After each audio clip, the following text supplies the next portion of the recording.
I made a FNaF fan game using the top comments of a series of YouTube shorts, and this is a finished game. Let me start from the beginning. I started with just a room, then added some simple mechanics in the first animatronic based on the comment by FlameHacker7858, who suggested that some of the animatronics aren't real and are just hallucinations. So this is Lucy, and this is the hallucination, Lucy. Lucy makes her way to the office and must be flashed, but if you flash her on the camera, she approaches faster. Lucy has a chance to split off her, either when she moves or when she doesn't. It looks exactly the same as Lucy, so the only way to find out which one is real is to flash them. If Lucy gets to the office, it turns back time an hour. Then I got a bit cocky in part 3 and decided to add 3 comments, those being from Flint DeFunk, Anton Mittendorf 2638, and Zem the Tem, who suggested an animatronic that has a fake-out jump scare, the achievement Pool Guard, and an animatronic anthropomorphic arachnid named Sapia, who turns the camera's sepia tone, which indicates the player needs to tune into the correct radio channel,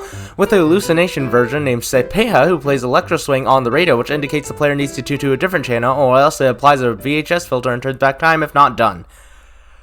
So obviously I did just that, though at this point I didn't have a system for achievements yet, so I did add that later.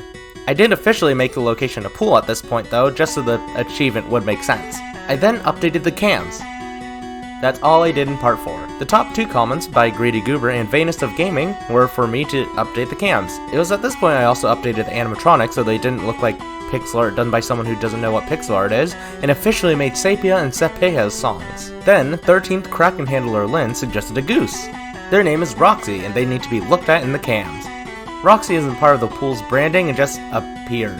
I would flesh out this lore a bit later, but that's not until another couple of parts. I did get someone to voice Sapia in Sepeha though. Her voice is provided by Rabbit Ruler, whose socials can be found in the description. I found him through asking It Dear if it wanted to voice Sapia, but it doesn't normally do voice acting, so it pointed me to Rabbit Ruler, so its links can also be found in the description. In fact, there are a handful of people in the description. Basically, if they didn't just get top comment and directly helped either by lending their voice or helping with another part of the game, they're down there. Anyways, in part 6, DanoGame64 suggested Gerald the dinosaur toy, who is in the office but occasionally leaves with a noise, where you then have to click him in the cams. At this point, I also added both death screens with tips and character info, as well as the end night screen. Next, Reese Constant as FNaF commented on the fact that Gerald got in last time. But little did they know I would be adding more suggested characters, specifically in the custom night, when I eventually got to it. But for enemies not exclusive to the custom night, Straw Zardy suggested an owl that you have to occasionally give rats to. So I added a rat to the office, who is one of the cutest characters I've ever made. Unfortunately, it does get sacrificed to Owl the owl when it wakes up. But the rat canonically escapes every time. In this part, I also added the menu and extras, including the achievement system, so I could finally go through with a second comment from part 3. Then in part 8, Looney Jason suggested having the end night screen played breakcore, so I got help with Mutant Freak from the music, and I'd say they did a great job on the track. Again, link in the description. I also made a casting call club page for the game for the 2 roles without an official voice actor, and little did I know, despite getting 2 voice actors from this, only one of those roles would be filled. Then, unfortunately, I canceled the game, but fortunately, it was canceled on April Fool's Day, so I didn't actually cancel it. In the actual next part, Mutant Freak suggested having collectible notes, so I added a small chance for a page to appear in the office when you flip the camera down, which you can then click to get their note. I did also flesh out the lore a bit, like give Roxy an origin, an outside camera, because of course there'd be an outside camera, and a hint towards Vesselcraft that wasn't subtle at all. Speaking of which, watch my Vesselcraft videos, please. The people of the server are very chaotic, and I'm trying to make them more interesting. Please give them a chance, please, please, please, please, please, please, please, please. Mate, chill. Fine. Anyways, the next suggestion was from Unfunny Guy, not gonna lie, who suggested the rat taking fall damage. So unfortunately, I had to make the rat mortal.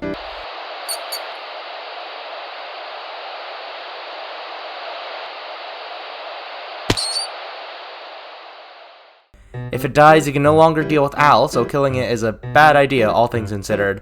This is mostly because I wanted you to feel bad about killing this little guy. Also, this is the part I learned that sometimes the comments on YouTube Studio and the video proper aren't ordered the same.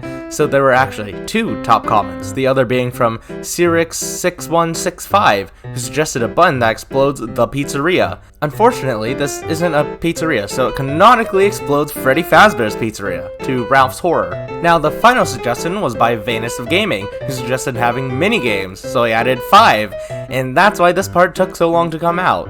So all 5 of the enemies that can kill you in the main night have a minigame attached to them. You access these minigames by clicking a box in their end screen that's semi-hidden, though not really. If you look for more than a second, they're quite noticeable. Anyways, they also cast Xeno as the unnamed tutorial guy, and Venus of Gaming as another employee that's quite important to the story. I swear getting him as both the voice actor and the last suggestion was a coincidence. And that brings us to now, where the comments were tasked with suggesting a name for this game I made with them.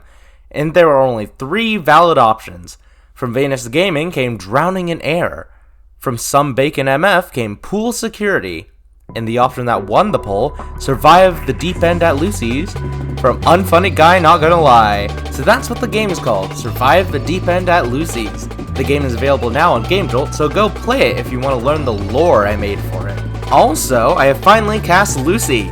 Xeno, who also voices the tutorial guy, now voices Lucy. You finally have a voice, Lucy. Yippee! You won't get tired of my voice, will you? You just got it. It is literally impossible. No, I was making a reference. Anyways, go play Survive the Deep End at Lucy's over on GameJolt, link in the description.